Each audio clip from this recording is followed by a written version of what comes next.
ನಮಸ್ಕಾರ ಸ್ನೇಹಿತರೆ. ಬೆಳಿಗ್ಗೆ ಎದ್ದ ತಕ್ಷಣ ನಿಮ್ಮ ಕೈ ಮೊಬೈಲ್ ಹುಡುಕುತ್ತದೆಯೇ? ಪ್ರತಿ 5 ನಿಮಿಷಕ್ಕೊಮ್ಮೆ ನೋಟಿಫಿಕೇಷನ್ ಚೆಕ್ ಮಾಡದಿದ್ದರೆ ನಿಮಗೆ ಚಡಪಡಿಕೆ ಆಗುತ್ತದೆಯೇ? ನೀನು ಸೋಷಿಯಲ್ ಮೀಡಿಯಾವನ್ನು ಬಳಸುತ್ತಿದ್ದೀರಾ ಅಥವಾ ಸೋಷಿಯಲ್ ಮೀಡಿಯಾ ನಿಮ್ಮನ್ನು ಬಳಸಿಕೊಳ್ಳುತ್ತಿದೆಯೇ?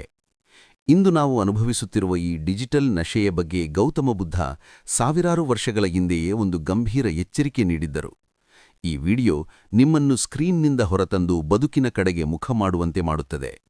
ಒಮ್ಮೆ ಬುದ್ಧನ ಬಳಿ ಒಬ್ಬ ಯುವಕ ಬಂದು ಕೇಳಿದ, ಗುರುಗಳೇ, ನಾನು ಸುಖವನ್ನು ಹುಡುಕುತ್ತಿದ್ದೇನೆ, ಆದರೆ ಪ್ರತಿ ಬಾರಿ ನನಗೆ ಸುಖ ಸಿಕ್ಕಾಗಲೂ ಅದು ಕ್ಷಣಿಕವಾಗಿರುತ್ತದೆ ಮತ್ತು ನಂತರ ನನಗೆ ಮೊದಲಿದ್ದಕ್ಕಿಂತ ಹೆಚ್ಚು ಅತೃಪ್ತಿ ಕಾಡುತ್ತದೆ. ಯಾಕೆ ಹೀಗೆ? ಬುದ್ಧ ಒಂದು ಸಣ್ಣ ಉದಾಹರಣೆ ನೀಡಿದರು. ಒಬ್ಬ ವ್ಯಕ್ತಿ ತುರಿಕೆ ರೋಗದಿಂದ ಬಳಲುತ್ತಿದ್ದ. ಅವನು ಗೋಡೆಯನ್ನು ಕೆರೆದಾಗ ಅವನಿಗೆ ಒಂದು ಕ್ಷಣ ಸುಖ ಸಿಗುತ್ತಿತ್ತು. ಆದರೆ ಕೆರೆದಷ್ಟು ಅವನ ಗಾಯ ಹೆಚ್ಚಾಗುತ್ತಿತ್ತು ಮತ್ತು ತುರಿಕೆ ಇನ್ನಷ್ಟು ತೀವ್ರವಾಗುತ್ತಿತ್ತು. ಅವನು ಆ ಕ್ಷಣಿಕ ಸುಖಕ್ಕಾಗಿ ತನ್ನ ಚರ್ಮವನ್ನೇ ಸುಲಿದುಕೊಳ್ಳುತ್ತಿದ್ದ. ಬುದ್ಧ ಮುಂದುವರಿಸುತ್ತಾ ಹೇಳಿದರು, ನಮ್ಮ ಇಂದ್ರಿಯಗಳ ಸುಖವೂ ಈ ಕೆರೆಯುವಿಕೆಯಂತೆಯೇ. ನಾವು ಹೊರಗಿನಿಂದ ಏನೋ ಒಂದು ಉತ್ತೇಜನವನ್ನು ಬಯಸುತ್ತೇವೆ. ಅದು ಸಿಕ್ಕಾಗ ನಮ್ಮ ಮೆದುಳು ಒಂದು ಕ್ಷಣ ಖುಷಿಪಡುತ್ತದೆ. ಆದರೆ ಅದು ಮುಗಿದ ತಕ್ಷಣ ನಾವು ಮೊದಲಿದ್ದಕ್ಕಿಂತ ಹೆಚ್ಚು ಖಾಲಿತನವನ್ನು ಅನುಭವಿಸುತ್ತೇವೆ. ಇದನ್ನೇ ಮನುಷ್ಯ ವ್ಯಸನ ಎನ್ನುತ್ತಾನೆ.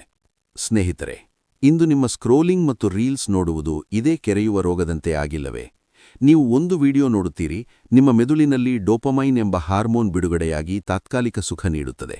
ಆದರೆ 5 ನಿಮಿಷದ ನಂತರ ನಿಮಗೆ ಅದಕ್ಕಿಂತ ಹೆಚ್ಚು ಸುಖದ ಅಗತ್ಯವಿರುತ್ತದೆ. ಇದು ನಿಮ್ಮನ್ನು ಮಾನಸಿಕವಾಗಿ ಕುಗ್ಗಿಸುತ್ತಿದೆ. ನೀವು ನಿಜವಾದ ಜಗತ್ತನ್ನು ಮರೆತು ಲೈಕುಗಳು ಮತ್ತು ವ್ಯೂಸ್ಗಳ ಮಾಯಾಜಾಲದಲ್ಲಿ ಸಿಲುಕಿದ್ದೀರಿ. ಬುದ್ಧ ಹೇಳುತ್ತಾರೆ, ಯಾರು ತನ್ನ ಇಂದ್ರಿಯಗಳನ್ನು ನಿಯಂತ್ರಿಸುವುದಿಲ್ಲವೋ ಅವನು ತನ್ನನ್ನೇ ತಾನು ಮಾರಿಕೊಂಡ ಗುಲಾಮ. ನೀವು ಸ್ಕ್ರೀನ್ ಮೇಲೆ ಬೆರಳಾಡಿಸುತ್ತಾ ನಿಮ್ಮ ಜೀವನದ ಅಮೂಲ್ಯ ಸಮಯವನ್ನು ಬೂದಿ ಮಾಡುತ್ತಿದ್ದೀರಿ. ಇದು ಪ್ರಗತಿಯಲ್ಲ, ಇದು ನಿಮ್ಮ ಮೆದುಳಿನ ಮೇಲೆ ನಡೆಯುತ್ತಿರುವ ವ್ಯವಸ್ಥಿತ ದಾಳಿ. ಈ ಕಟು ಸತ್ಯವನ್ನು ಅರಿತುಕೊಳ್ಳಿ. ಇಂದೇ ಡಿಜಿಟಲ್ ಉಪವಾಸವನ್ನು ಅಭ್ಯಾಸ ಮಾಡಿ. ದಿನದ 1 ಗಂಟೆಯಾದರೂ ಮೊಬೈಲ್ ಪಕ್ಕಕ್ಕಿಟ್ಟು ಪ್ರಕೃತಿಯನ್ನು ನೋಡಿ, ಮೌನವಾಗಿರಿ.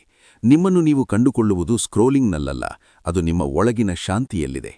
ನೀವು ಫೋನಿಗೆ ಗುಲಾಮರಾಗಿದ್ದೀರಾ ಅಥವಾ ಅದರ ಮಾಲೀಕರಾಗಿದ್ದೀರಾ? ಪ್ರಾಮಾಣಿಕವಾಗಿ ಕಮೆಂಟ್ ಮಾಡಿ.